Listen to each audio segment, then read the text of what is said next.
join us.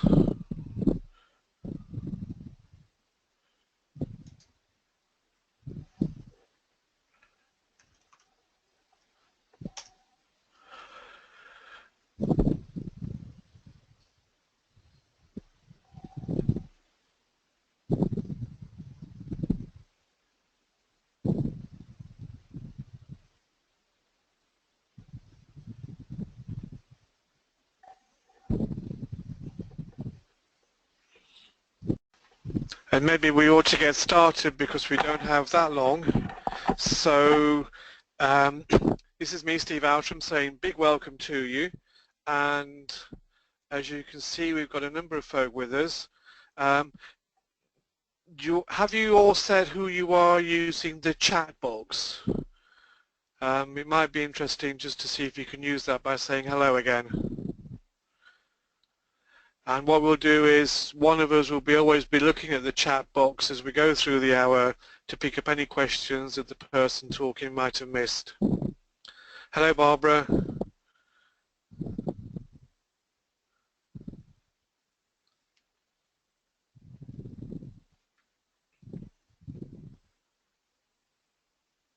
Has everybody been able to find the chat box? Hi.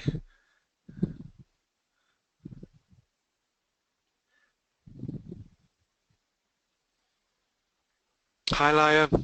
Is that the right pronunciation?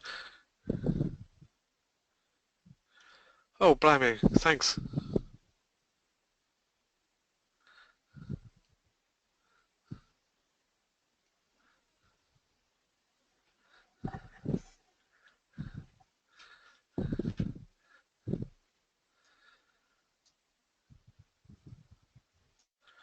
Pratik, have you found the text box just so that we know you can ask a question as we go through?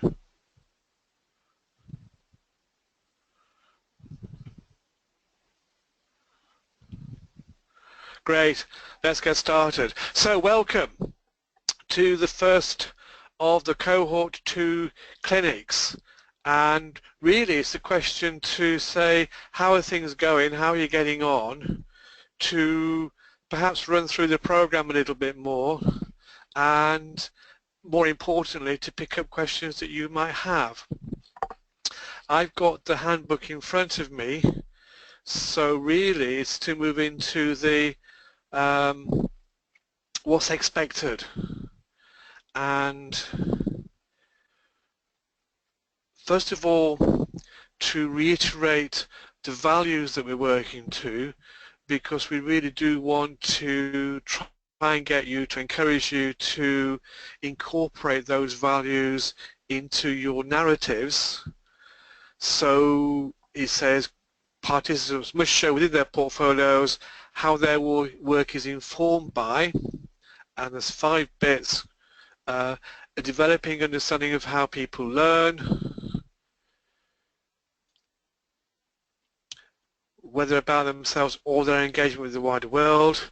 So one of the things that we would be looking for is your approach to the work that you're doing. We would look for practice that is scholarly, professional and ethical. By that we're looking for something which is evidence informed, as well as working to your own professional as well as our professional codes of conduct. Working with the developing learning communities, which is a nebulous thing to say.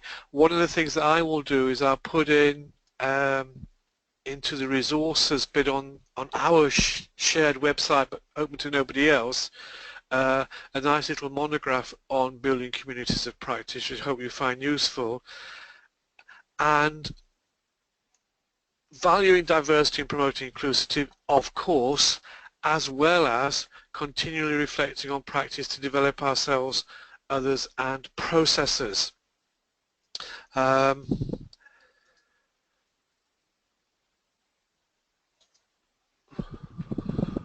I'm just checking that you can see something of me other than my forehead. There we go. So I'll pause for a moment and ask whether anybody has got any questions or concerns about working to those values.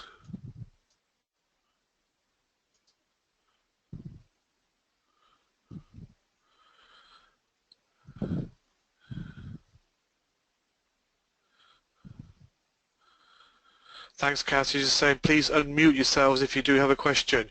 And you can unmute yourself by clicking on the microphone where it says audio.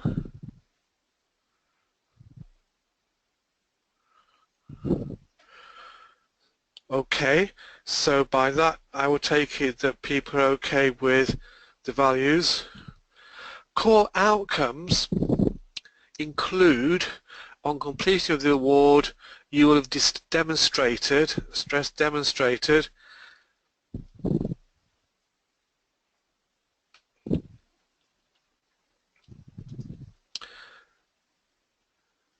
your own professional development goals, directions or priorities, and looking through a number of tasks 1s and through to task 2s, then it would be interesting to be quite specific about those, being explicit about your professional development goals, what are they, the direction of travel that you're going in, where do you want to end up, or what are your priorities for development.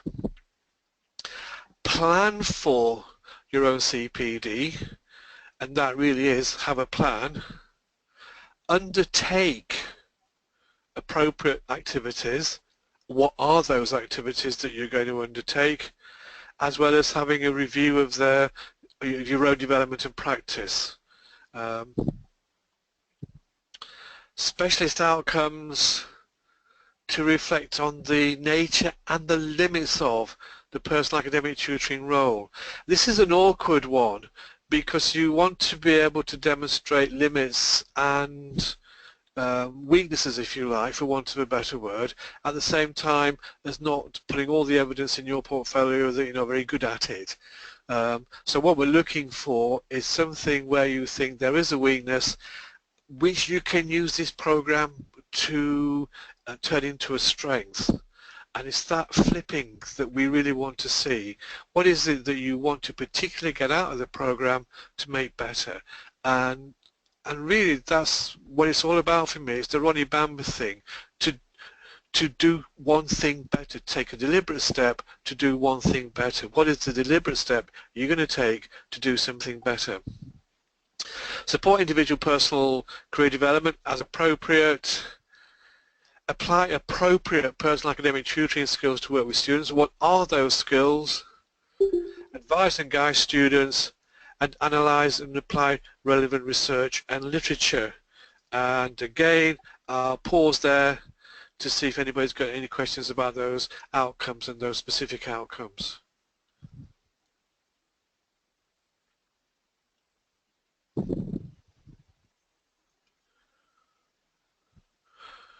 Do unmute yourselves if you've got a question or just want to make a comment.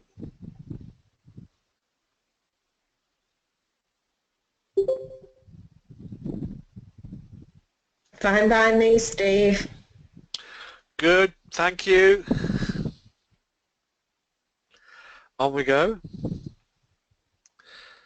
The award structure is predicated on a model of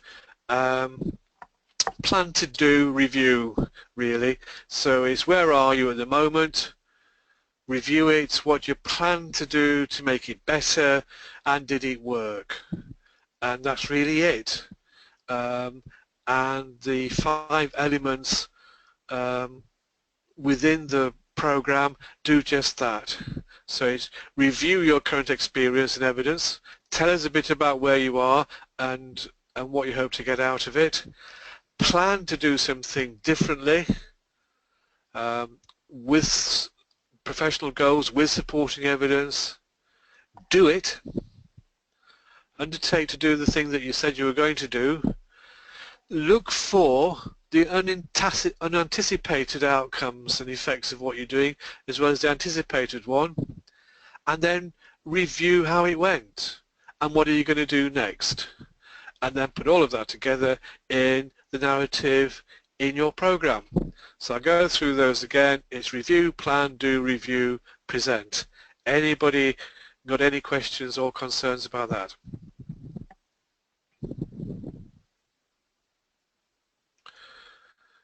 So we've got a question from Pratik. Does personal technical certification count towards developing skills and ability towards becoming better at teaching? Pratik, an interesting question. The program is aligned to the appropriate bits of the UK Professional Standards Framework. So in that sense, you could use this program as part of the evidence you refer to in any UK PSF fellowship application. One of the things we're also looking to do is to look at the way in which we can use digital badges for the program. In terms of count towards developing skills and abilities to becoming better at teaching, then it's almost a matter of faith for us that by doing this program you will become better at something, and we look forward to your narrative to tell us whether or not it worked. It's been our experience that simply by being concerned to do something to improve teaching actually leads to an improvement in teaching.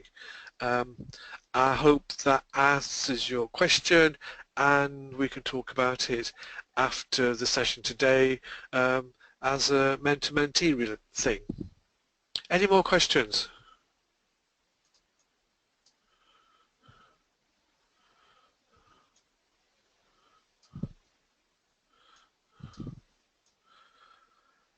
Okay, on we go. Learning support. So we've had the official initial briefing meeting. Sorry, it's Rob. There's just a question from Laia about practices on in our institution. Sorry, Laia, I missed that.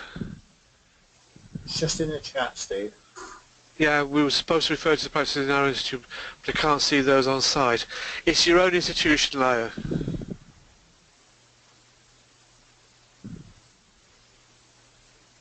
Does that make sense?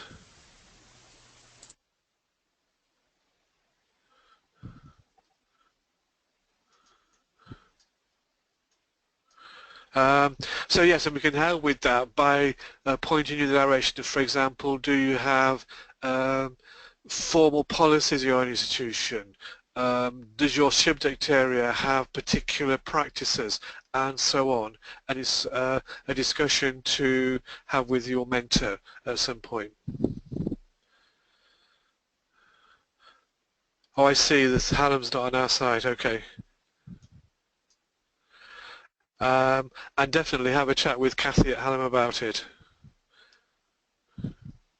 One of the things I would suggest is where there are a number of people from one institution like Hallam, but we know it happened at Lincoln in Cohort 1 and happened with Birmingham City in Cohort 1, is for people informally to get together to see how they're getting on and share what they have found. Steve, it's Rob again. Sorry, if I can just respond to Kerry's question about the online portfolio. I think certainly my experience has been that's absolutely fine. We have people in Cohort 1 who are presenting their portfolios either by simply as a collection of Word documents that they're providing, or by using an online portfolio system like PebblePad, in which case what you have to do with that is to grant obviously access to your mentor so they can, if you want them to, provide some form of feedback as that portfolio gets given. Hope that helps, Kerry, and maybe helps other people too. It's a question, I think, of finding the system that works for you but allows you to document appropriately, link appropriately to other documents, and also to have access for that portfolio in respect of your mentor. I'll shut up at this point now and back to Steve. Thanks, Rob, and hi, Kerry. And the other bit of the question, using an action research approach, the action research approach is entirely consistent with this program, so that will be fine, and indeed we'll be interested to look at it. And by saying explicitly at the start of your narrative you're taking an action research approach, that would be interesting to see how that flows. So that's really quite interesting. And yes, it's fine.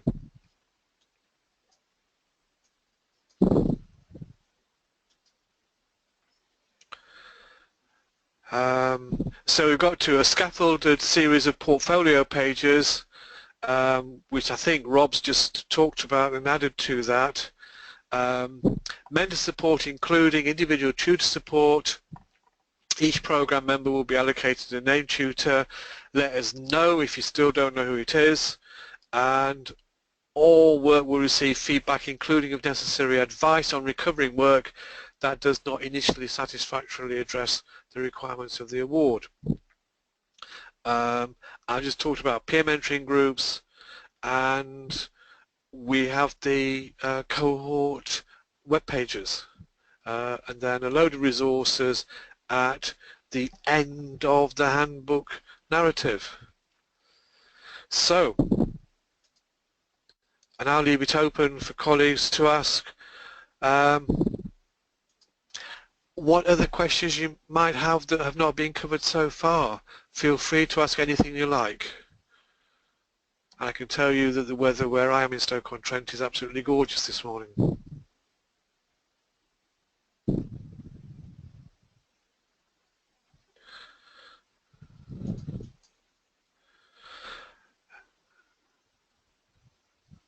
Hi Barbara, thanks for the question. I think you can contact your mentor when you think it's an appropriate question time to contact them. So we don't have a set minimum or maximum amount of contact, though I would ask that you use your mentor appropriately because they're all busy folk. But there's no set time, so it's not that you're entitled to this amount of time. It doesn't work like that. It's what's appropriate. So we have an equitable notion of mentoring support rather than an egalitarian one, which means that we will provide mentoring support to meet people's needs rather than say everybody's entitled to a particular bit. I can just add a couple of things to that. I think my experience of Cohort 1 is that it's better to have an ongoing dialogue till almost the last minute. And maybe to say, in answer to Barbara's question, quite a lot of the initial contact was people saying, does this seem all right to you? That was the kind of question that we're asking, really, and I think that's an absolutely appropriate question to ask because it helps people they're in the right ballpark, or maybe to realign that.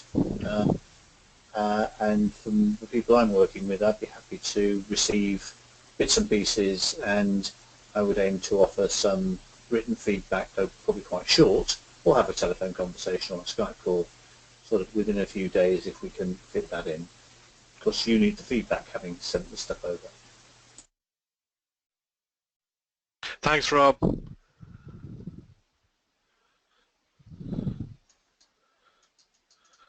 We've got a question from Patrick. Provide at least 4 accounts of these activities, at least 2 of which should relate to work directly with students, whether individual. Yes, Pratik, one of the things we emphasised in the earlier meeting, which I'll reiterate, is the programme is looking for current activity. So unlike other awards, like going for an academy fellowship, this isn't looking retrospectively at what you have done. It is to look at the way in which you're planning to do something, and you do it and then review it. So it's about current activity, which means that at least 2 of these should work directly with students that you are planning to work with or are working with. We have had somebody in the past who didn't have students, which turned into a real difficulty. They weren't able to do the stuff. But you could look at the notion of students quite liberally. So, for example, if you are a course tutor for a program, for a PCAP, for an academic practice award, then your colleagues become your students. Or if you're doing workshops, then workshop participants become your students.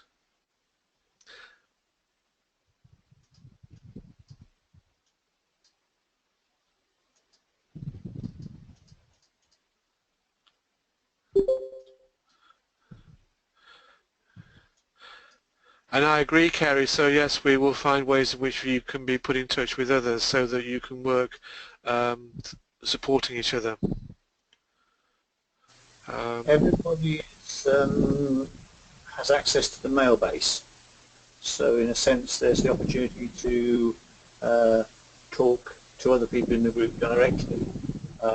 Just a plea on that, so this is Rob, if you are doing that and you want to talk to everybody else, that's great. If you're wanting to contact Kath or Steve or anyone else, it's best probably not done through the mail base because the documents go to everyone.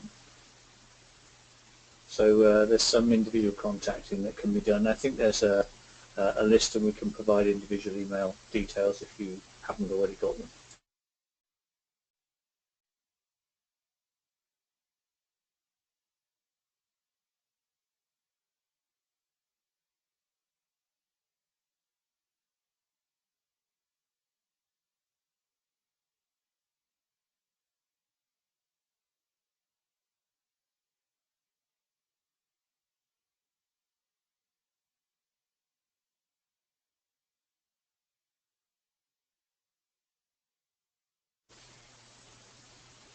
Steve, if you can hear me, I've lost you on sound. Sorry, I forgot to unmute myself.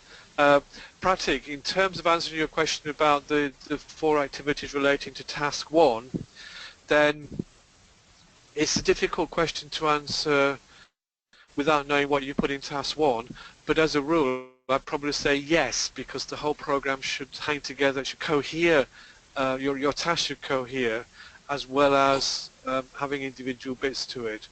There may be ways in which you diverge from your initial discussions, which would be interesting and that would be nice to look at, but do stay focused on the current activities as outlined in task 1 at some point.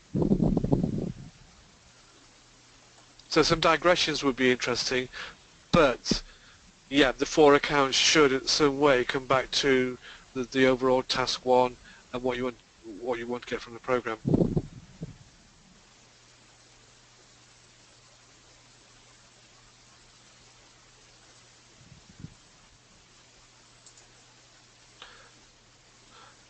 Folks, any more questions, comments, things you want to talk about?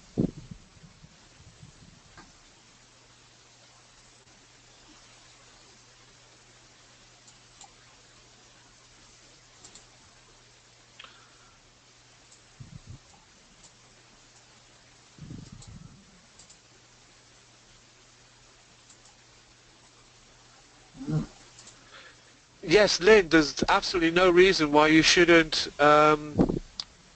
use your experiences to develop your own scholarly activity outside your institution. We would love you to disseminate what you're doing with the program. And indeed, one of the things I'll do is I'll put into the resources, I've done a little handout for another program on appropriate journals that one might use to write up things like this. And of course, the CRA would love you to write something for either on reflection or for rapport, and I will be sending you a reminder about that before Christmas. We would love to hear from you for one of those 2 publications.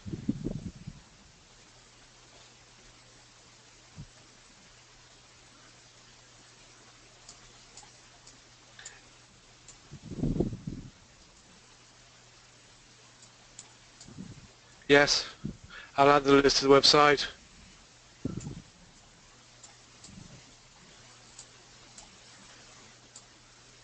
The video of the presentation, are you ever talking about the recording from today? Because Kath will get that out as quickly as she possibly can in the next couple of days.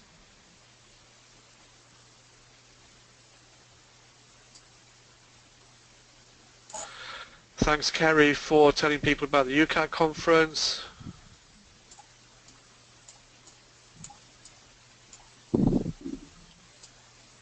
Practically, no, we don't, in terms of the format for such steps working with students. What we have said is to work within the parameters and ethical codes of your own institution, because they are different and because you are institution based, then we would really want you to refer to your own institutional guidelines and practices.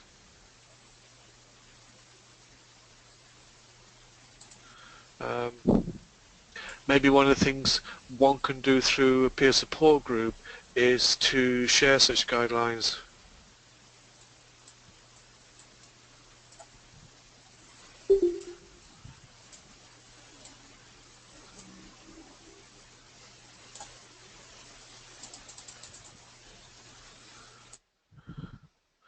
Interesting question, Barbara. As an academic skills advisor, I have a challenge finding models. Anyone has this too, and it's something maybe that we can do follow up on outside of the meeting. There's at least one other person in the cohort who has that same issue, I think. Yeah. That their models are couched in terms of academic skills development rather than personal tutoring, and their role is therefore very much in that territory. So there may be some collaboration in that area that's possible. Yes.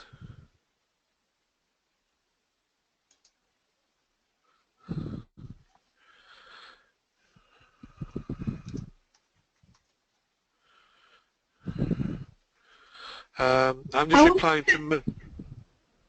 I wonder if Hello? it's something that we... Hello, it's Janet here. Hi, Janet. Hi. I'm just thinking about this academic skills models. I was wondering if it was something that we could consult our colleagues at Aldine at. Yes. Perhaps we can follow that up after the meeting. It's interesting that it didn't come up in it like that in the last cohort, and I think I agree. It's a really interesting question. Yes. And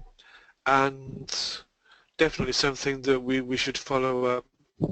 It's an interesting question, or something that adds to the richness of the cohort.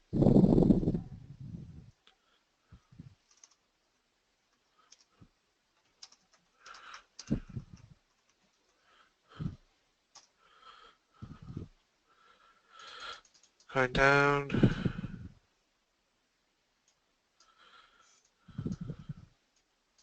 Yes, we can share guidelines.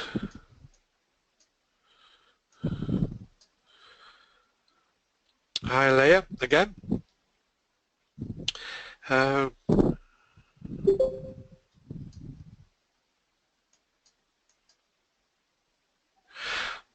That's an interesting finding, Barbara, and we would ask you to make a contribution to the resources, and indeed all of you, as you start to find scholarly work to add to your narratives, please do add them to the list of resources that is growing and can be found on the website.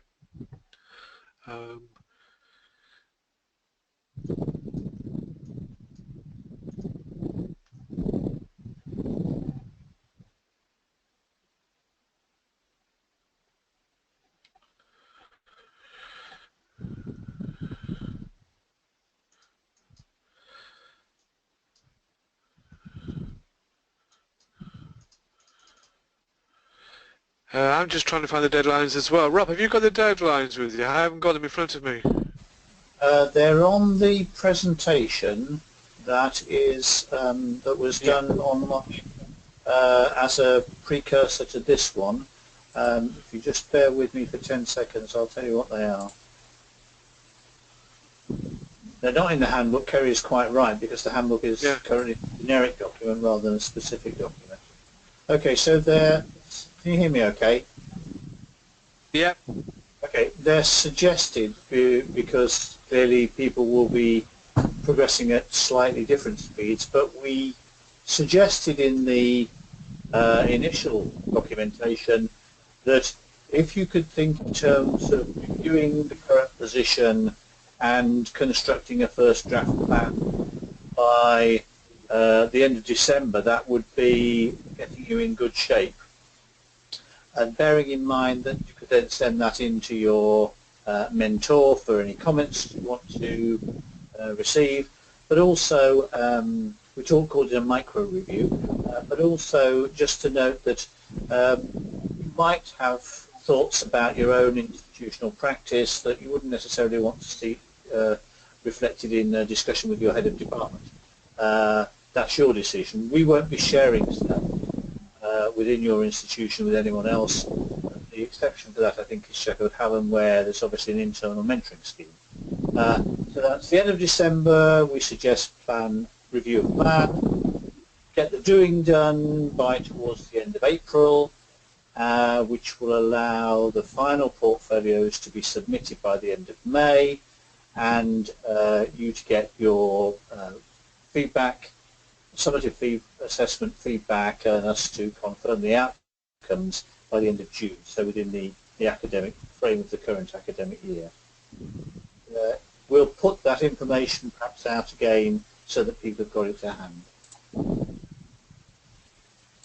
Thanks, Rob.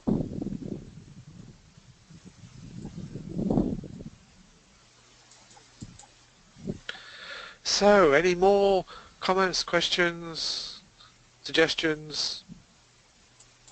Anything you'd like to say?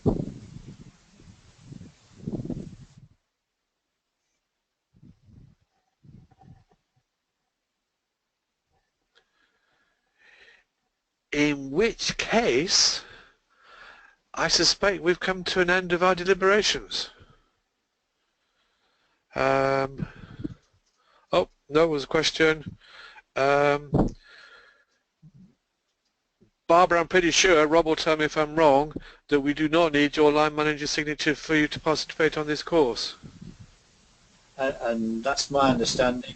The only caveat I would say is that you might want to have a conversation with them which flags to them that you are a participant, because there's an issue there's been an issue in the past about people doing things and not being able to maximise the value back on the site, and for some people it might be quite politic, small p, to make sure your line manager knows this is something you're taking forward on a professional development basis, and for others it won't matter a jot, and other people may have already got a hold of it.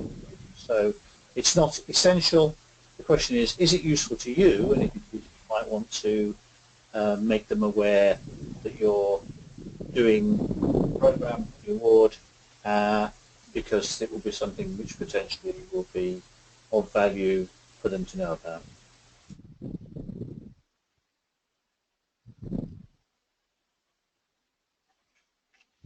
I think Lia's got a question about what a goal would look like. I'm wondering if we can actually put on the website some examples of how students, I mean, we'll obviously ask them to anonymise them, of how students have approached some of the tasks. We might not be able to do it immediately, but it would be useful to build up some examples, I think. Yes, that's a good idea. Some illustrations.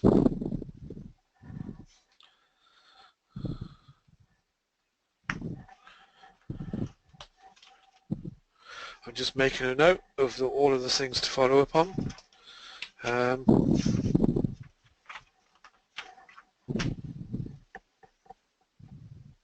In terms of a list of participants, I would think with simply emails and names that should be okay. We'll just need to check with people they're happy to have that information circulated, because yeah. I don't think it necessarily said that on the booking form, so people haven't necessarily given permission for it. I'm sure everybody will be fine about it. We just need to do a formal check, I would think. Yes.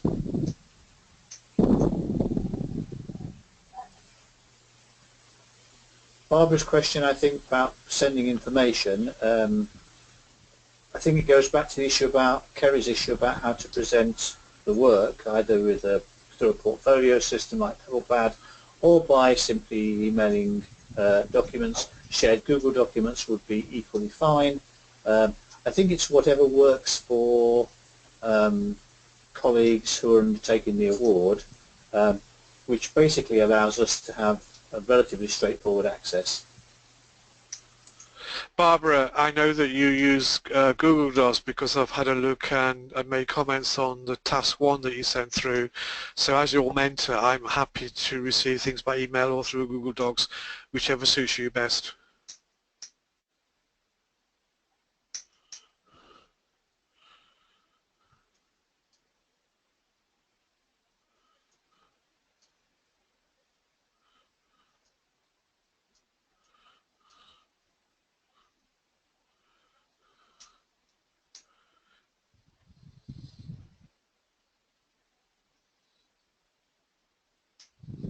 So,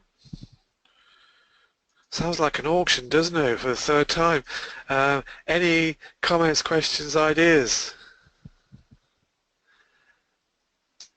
Definitely email Janet with your drafts.